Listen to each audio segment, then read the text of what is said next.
समस्त सुधीजनों को नमन। भवभूति कालिदास के पश्चात संस्कृत के सर्वश्रेष्ठ महाकवि माने जाते हैं। कहीं कहीं तो भवभूति को कालिदास से भी बड़ा कवि कहा जाता रहा है। अपनी अपनी रुचि है। किसी किसी प्रशस्ति में कह दिया गया कि भवभूति ने कालिदास को पीछे छोड़ दिया है। कवयः कालिदासाद्याः भवभूतिर्महाकवि।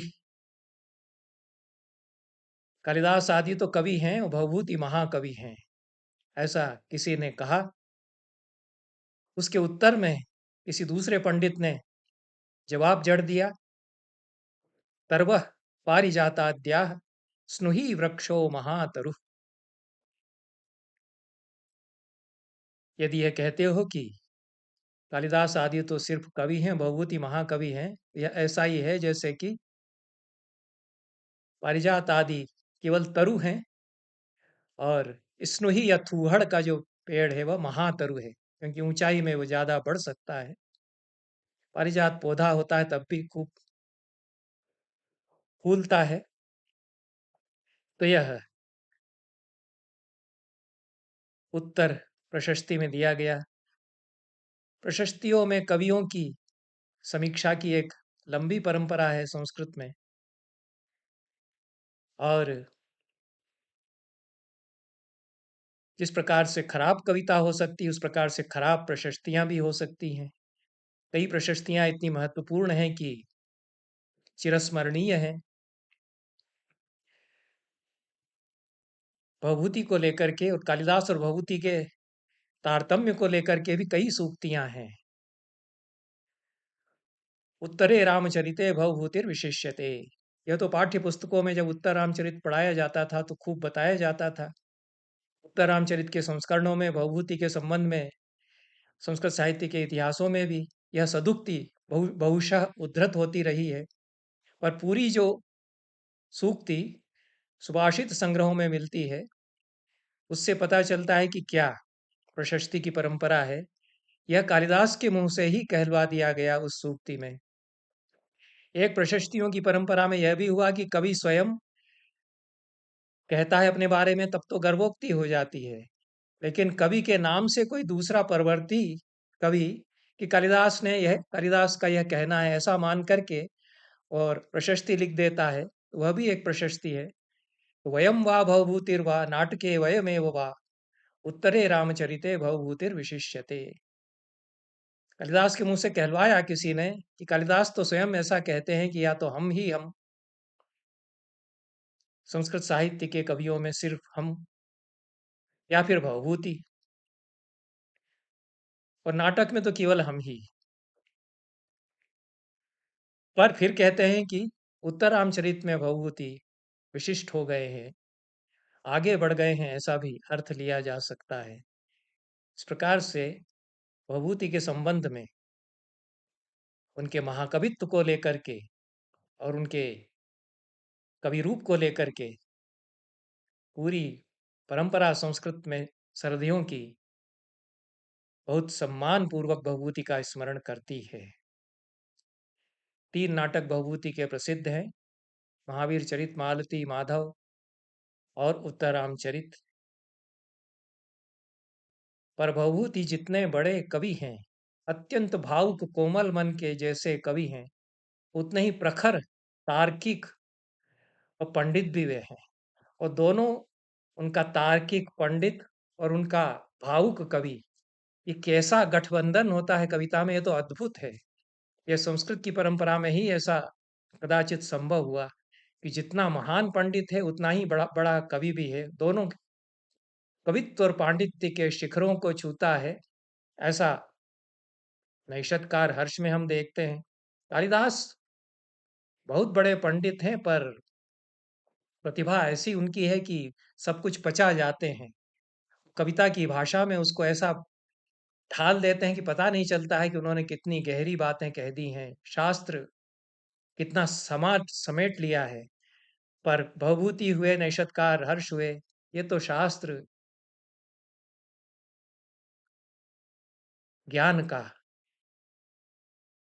समवाय संबंध से भी कहीं-कहीं गुम्फन करते हैं और संयोग से भी कहीं-कहीं गुम्फन करते हैं। पता चल जाता है कि कितना बड़ा शास्त्रज्ञ यह कवि है। भर्तृहरि को कितनी गहराई से भर्तृहरि के वाक्य पदी को पढ़ा होगा और उनके भाषा दर्शन को कितनी गहराई से समझते हैं भवभूति। इस पर तो मैंने एक वक्तव्य दिया है। तो ऐसा लगता है कि नैषधकार हर्ष ने जो कहा आगे चल करके, कर्केषु कर्कश, यह तो प्रचलित उक्ति है, नैषधकार की नहीं है। कर्केषु कर्कश धियो वयमेव नान्ये, काव्येषु कोमल धियो वयमेव नान्ये।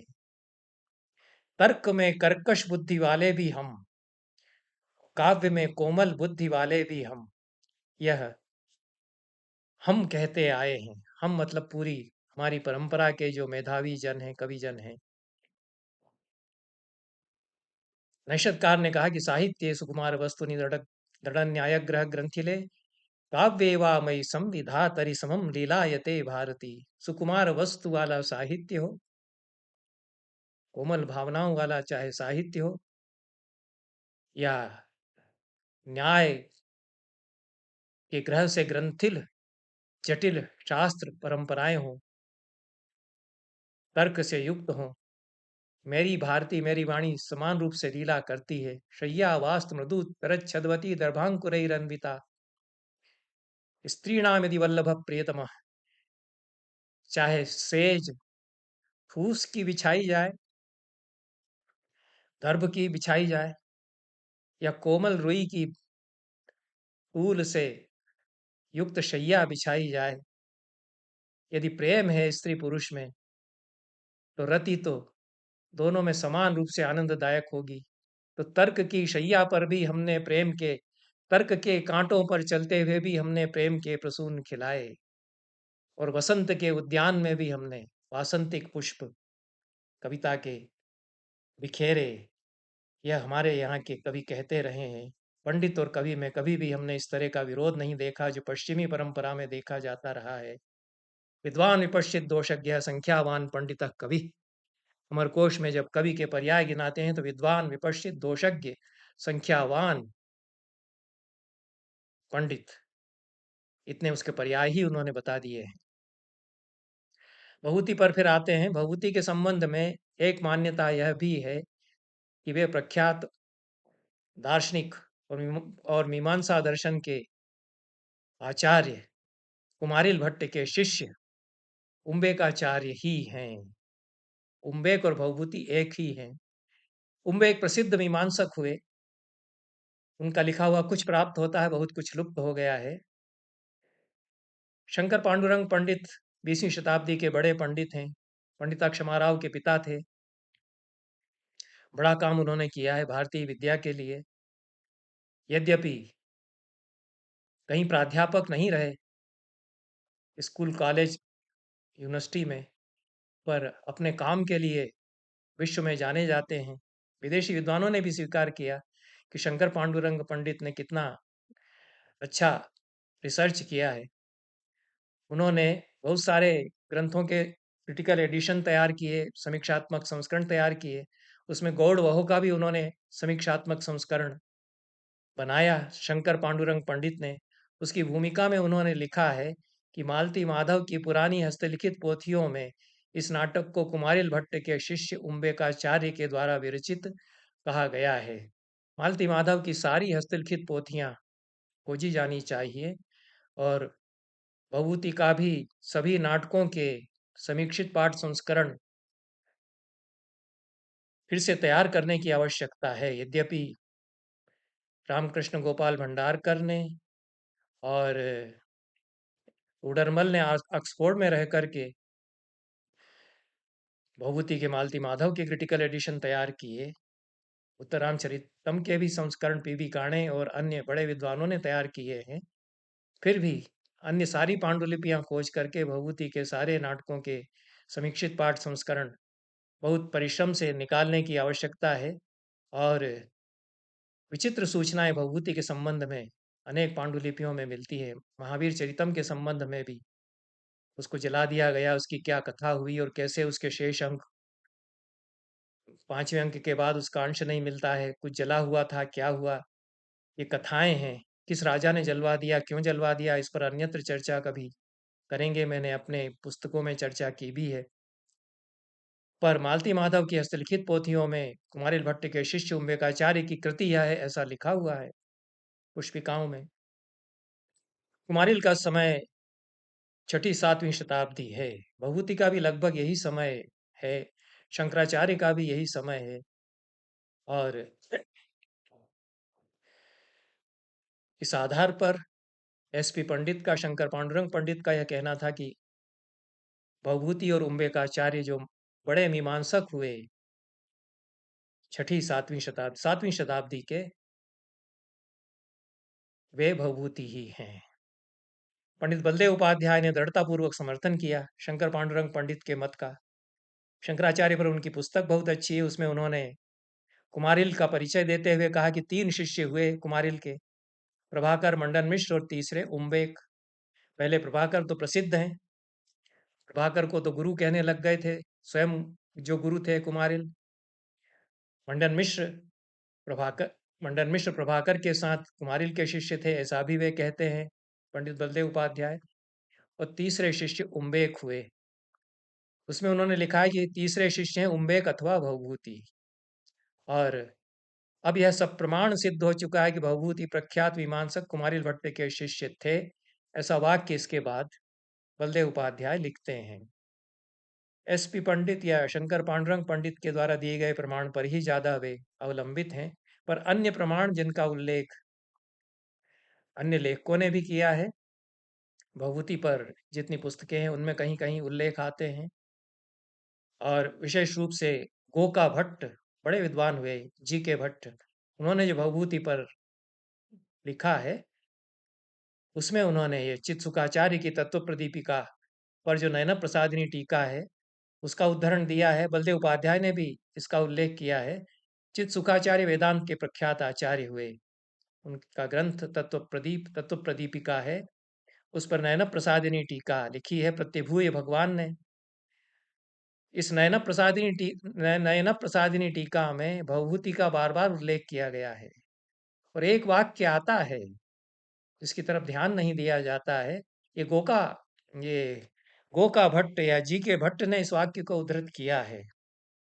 नहीं पुरा आप्त एव सन नाटक नाटिकादि विरचनेन अनाप्तो भवति भवभूति।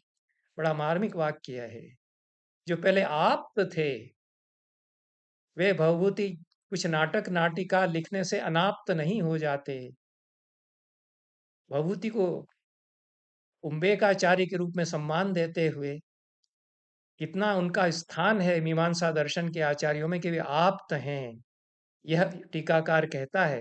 लेकिन अब इसका क्या करेंगे कि उन्होंने कुछ नाटक नाटिकाएं लिख दी, और मीमांसा वाले तो कदाचित ये मानते हैं कि तो रंडा गीत हैं, काव्य जो हैं वो तो अनाप्त हैं सारे, कविता आदि का प्रमाण नहीं मान सकते हैं।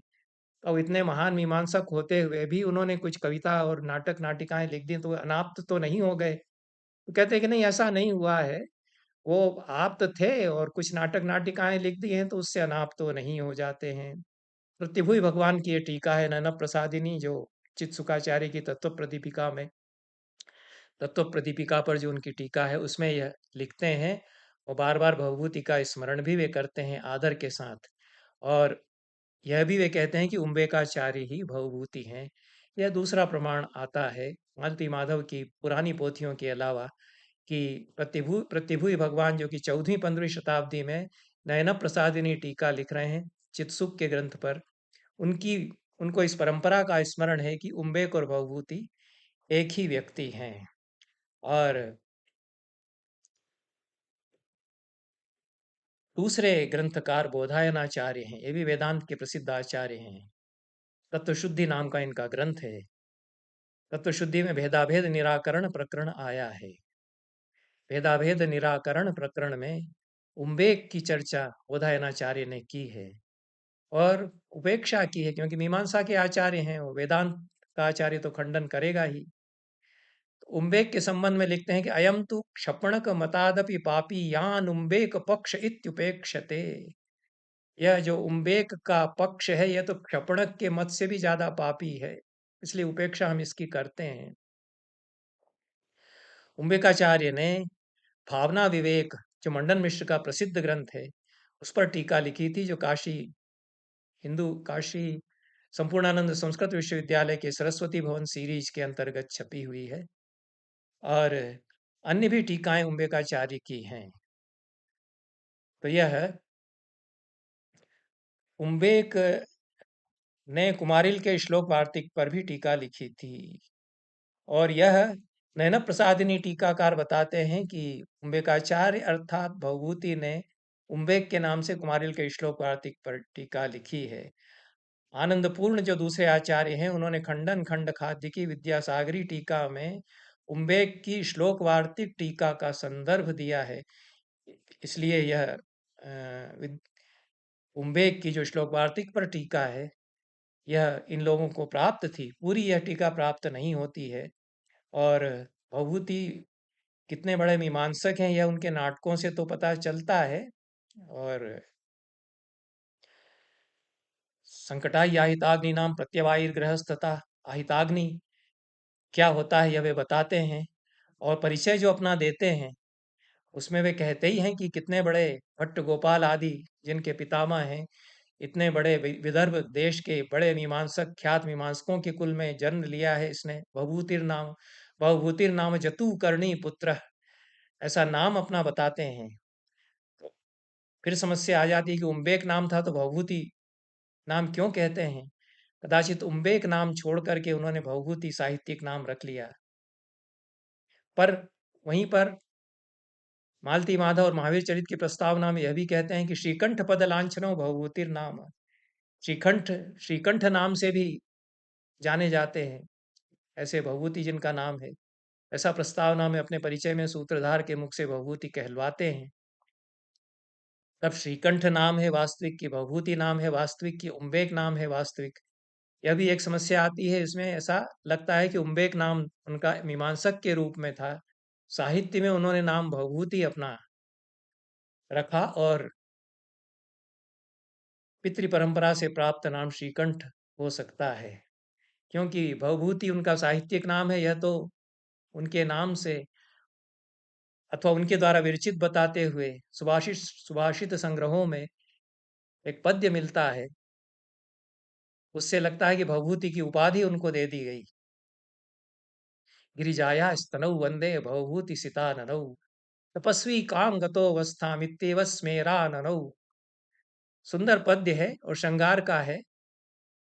संस्कृत में इस प्रकार के श्रृंगार की चर्चा कालिदास भी करते हैं, शंकर और पार्वती को लेके भवभूति भी करते हैं। तो गिरिजा के पार्वती के स्तनों की वंदना करता हूं, जो कि हंस रहे हैं, भवभूति से लांछित होकर के, श्वेत मुख वाले होकर के। भवभूति का अर्थ होगा शंकर की जो भस्म है वह उन पर पुत गई है, उसके द्वारा जैसे वे हंस रहे हैं, ऐसा कहा गया है। तो यह इस श्लोक के आधार पर भवभूति नाम दे दिया गया। भवभूति ही ऐसे कवि हैं जिनके तीन तीन नाम थे, और एक साहित्यिक नाम है, एक परिवार से प्राप्त नाम है, एक दार्शनिक के रूप में कदाचित गुरु के द्वारा दिया गया नाम होगा। यह परंपरा चलती है भवभूति को एक महान दार्शनिक के रूप में स्मरण करने की। और 15वीं शताब्दी में हरिभद्र सूरि के षटदर्शन समुच्चय पर आचार्य गुणरत्न ने टीका लिखी। गुणरत्न बड़े आचार्य हैं जैन दर्शन की परंपरा में। हरिभद्र सूरि का तो कहना ही क्या है, महान मेधावी, बड़े प्रकांड पंडित, शास्त्रज्ञ और चिंतक भी हैं। और दर्शन शास्त्र का ऐसा ग्रंथ 1114 ग्रंथ उन्होंने लिखे थे, ऐसी परंपरा मिलती है। गुणरत्न ने षटदर्शन समुच्चय की टीका लिखी, उसमें उन्होंने कहा है, ओम वेकः कारिकाम वेत्ति तत्वम वेत्ति प्रभाकरः, वामनस्तु भयम वेत्ति न किंचिदपि रेवणः। बहुत खरी खरी पंडित लोग कहा करते थे, चाहे वे श्रवण परंपरा के शास्त्रकार हों या वेदांत परंपरा के शास्त्रकार हों, चाहे शंकराचार्य हों या अन्य बड़े ज्ञानी तत्वज्ञानी हों। भाषा तो बड़ी धारदार और कहीं-कहीं अपशब्द से युक्त भी हो सकती है। पर उम्बेक का स्मरण किया गया। ओम्बेक यद्यपि पांडुलिपियों में मिलता है, उसको पंडित बलदेव उपाध्याय ने उम्बेकः होना चाहिए ऐसा मत प्रकट किया है। ओम्बेकः उम्बेकः वा कारिकाम वेत्ति ऐसा कहा है। कारिका को तो उम्बेक या ओम्बेक ही जानते हैं। कारिका से आशय यह लिया गया कि श्लोक वार्तिक में चूंकि कारिकाएं हैं इसलिए अ, और उम्बेक ने श्लोक वार्तिक पर टीका लिखी थी, इसलिए श्लोक वार्तिक को वे समझते हैं, ऐसा गुणरत्न कहना चाहते हैं। और उसके साथ प्रभाकर की चर्चा करते हैं। यह महत्वपूर्ण है कि उम्बेक और प्रभाकर की एक साथ चर्चा करते हैं।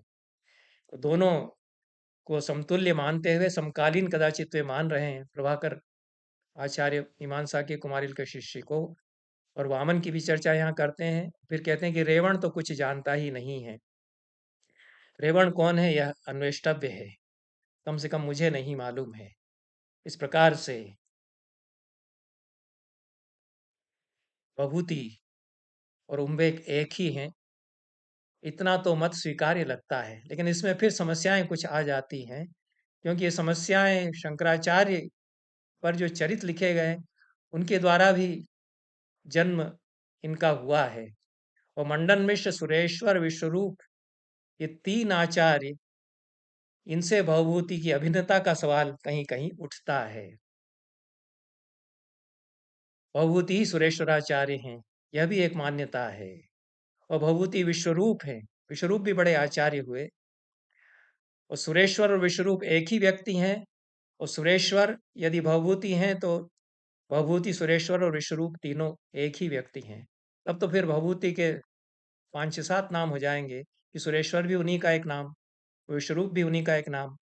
हालांकि ये प्रकट किया गया है मत, सर्वथा स्वीकार्य नहीं हो सकता है।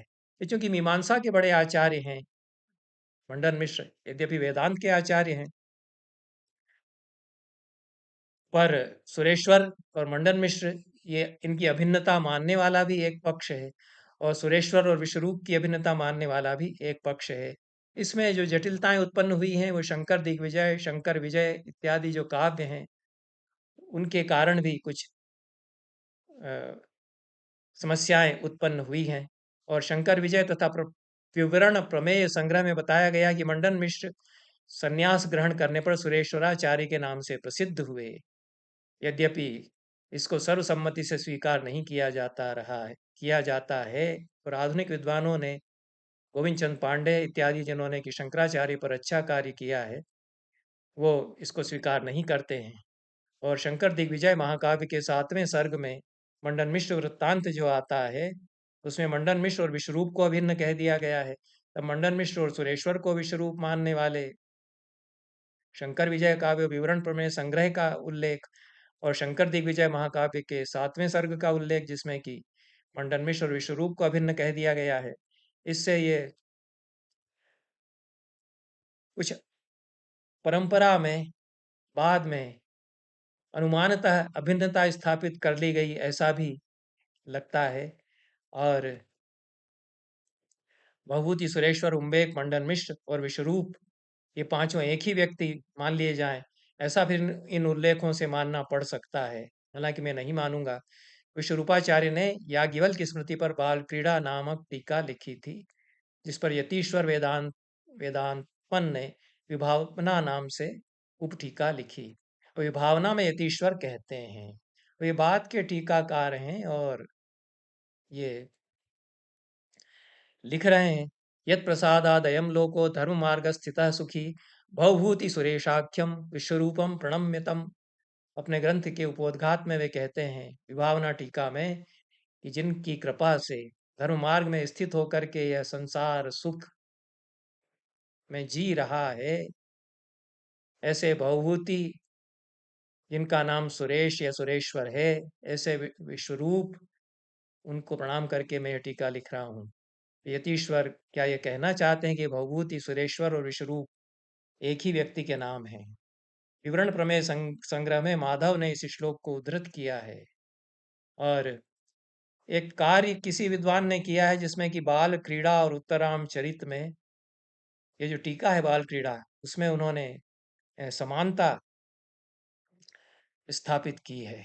यह भी उल्लेख पंडित बलदेव उपाध्याय का है।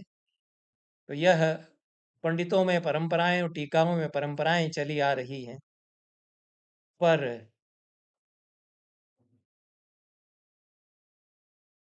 यतीश्वर के संकेत को इतना अधिक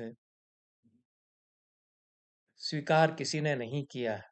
केवल history of classical Sanskrit literature के लेखक श्री कृष्णमाचारी हैं, जिन्होंने यह मत प्रकट किया है कि भवभूति, उम्बेक, मंडन मिश्र, सुरेश्वर, विश्वरूप, ये सब एक ही व्यक्ति के नाम हैं, पांचों एक ही व्यक्ति हैं, ऐसा उनका मत है।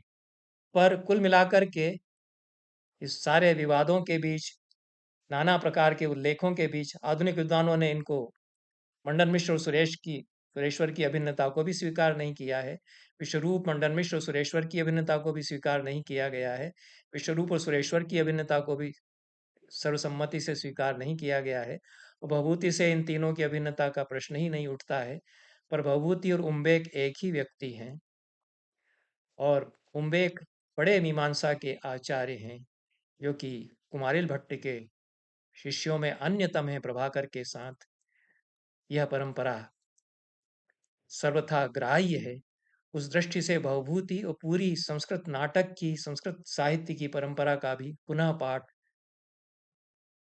करना चाहिए, क्योंकि भवभूति प्रखर तार्किक, बड़े वैयाकरण और बड़े मीमांसक के रूप में कविता के क्षेत्र में जब उतरते हैं, तो कविता में वे क्या कर जाते हैं, यह समझना पड़ता है। उसके लिए मीमांसा की जानकारी, व्याकरण की जानकारी और न्याय दर्शन की भी जानकारी अच्छी होनी चाहिए। तो कहाँ वे विवर्त की चर्चा कर रहे हैं, कहाँ वे काव्य रचना प्रक्रिया की चर्चा कर रहे हैं, कहाँ वे काव्य शास्त्र की चर्चा, वाक्य के गुणों की चर्चा किस तरह से कर रहे हैं, और कविता में कवित्व की पूरी संपन्नता के साथ में शास्त्र लेकर के आ रहे हैं। गर्व तो भवभूति को है ही कि पदवाक्य प्रमाणज्ञो भवभूतिर नाम, ऐसा उन्होंने प्रस्तावना में सूत्रधार के मुख से कहलवाया है कि पदवाक्य प्रमाणज्ञ हैं भवभूति। पद से व्याकरण, वाक्य से मीमांसा, प्रमाण से न्याय, तीनों दर्शनों के पंडित हैं, ऐसा उन्होंने कहलवाया है। जिस परिवार परंपरा से, जिस पितृ परंपरा से भवभूति आए थे, उसमें उन्होंने संपूर्ण शास्त्रों का गहन अध्ययन किया, यह तो स्पष्ट ही है। यह चर्चा भवभूति के संबंध में कभी आगे और भी की जाएगी। फिलहाल यहीं पर इस वक्तव्य को विराम देते हैं। सभी को बहुत बहुत धन्यवाद। नमस्कार।